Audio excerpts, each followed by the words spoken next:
Hello అండి, నమస్తే. నాటుకోడి కాల్చిన చికెన్తోని పచ్చడి పెడుతున్నానండి. అది మీకు కూడా చూపించాలనుకున్నాను. కేజీ తీసుకున్నాను. స్టవ్ మీద కళాయి పెట్టి దాంట్లో చికెన్ వేసానండి. కొంచెం ఉప్పు వేసుకోవాలి, కల్లుప్పు వేస్తున్నాను. తర్వాత కొద్దిగా పసుపు కూడా వేసుకోవాలి.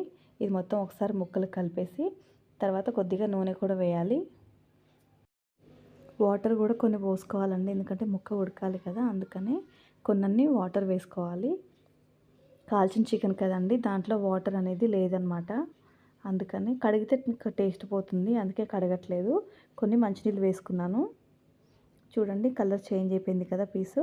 తర్వాత మనం మూత పెట్టుకొని ముక్కని ఉడికించుకోవాలి. ఒక 10 మినిట్స్ 15 మినిట్స్ తర్వాత ముక్క మొత్తం ఉడికిపోతుంది.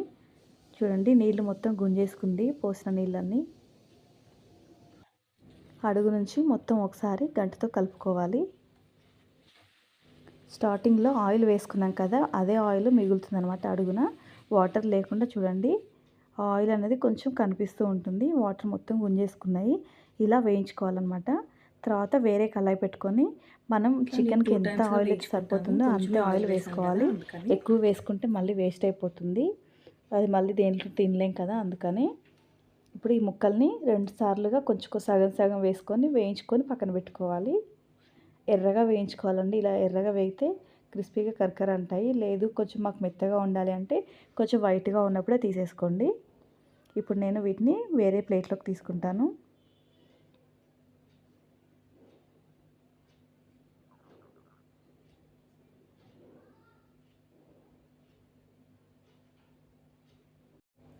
చూడండి ఎంత బాగున్నాయో ముక్కలు, పకోడీలాగా ఎర్రగా వేగినాయి.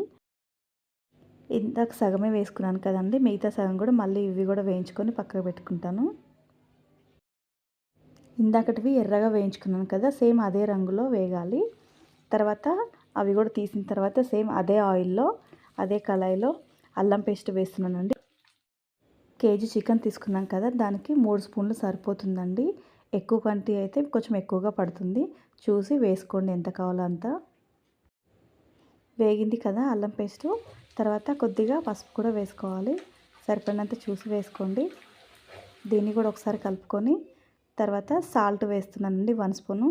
మనం స్టార్టింగ్లో వేసాం కదా, చూసి వేసుకోవాలి. కారం కూడా వేసుకుంటానండి, 4 స్పూన్స్ వేసాను.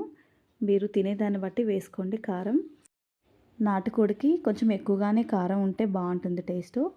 కారం కొంచెం పచ్చివాసన పోవాలండి.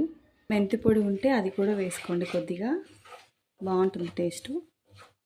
వేగింది. ధనియాల పొడి, చికెన్ మసాలా, గరం మసాలా మీ దగ్గర ఏది ఉంటే అది వేసుకోండి. పోయింది కదా, ఇప్పుడు వేయించుకున్న ముక్కల్ని కూడా వేసుకోవాలి. మొత్తం ఒకసారి బాగా కలుపుకోవాలి, గ్రేవీలో మొత్తం కలవాలండి. ఇలా కలుపుకొని మొత్తం చల్లగా అయిన తర్వాత ఒక 2-3 మీరు తినే పులుపుని బట్టి నిమ్మకాయలు పిండుకోండి. నిమ్మకాయ వేయడం వల్ల చాలా టేస్ట్ వస్తుంది, సూపర్గా ఉంటుంది. మీరు కూడా ఒకసారి ట్రై చేయండి. కలర్ కూడా చూడండి రెడ్గా ఎంత బాగుందో, ముక్క ఎర్రగా వేయించాం కదా, టేస్ట్ కూడా అంతే అంటే చాలా బాగుందండి. నాటుకోడి చికెన్ పచ్చడి మనకి ఎన్ని రోజులైనా సరే నిల్వ ఉంటుందండి, నిమ్మకాయ వేసుకోవడం వల్ల. వీడియో చూసారు కదా, ఈ వీడియో మీకు నచ్చినట్లయితే మీ ఫ్రెండ్స్కి, ఫ్యామిలీ మెంబర్స్కి షేర్ చేయండి. Thank you for watching.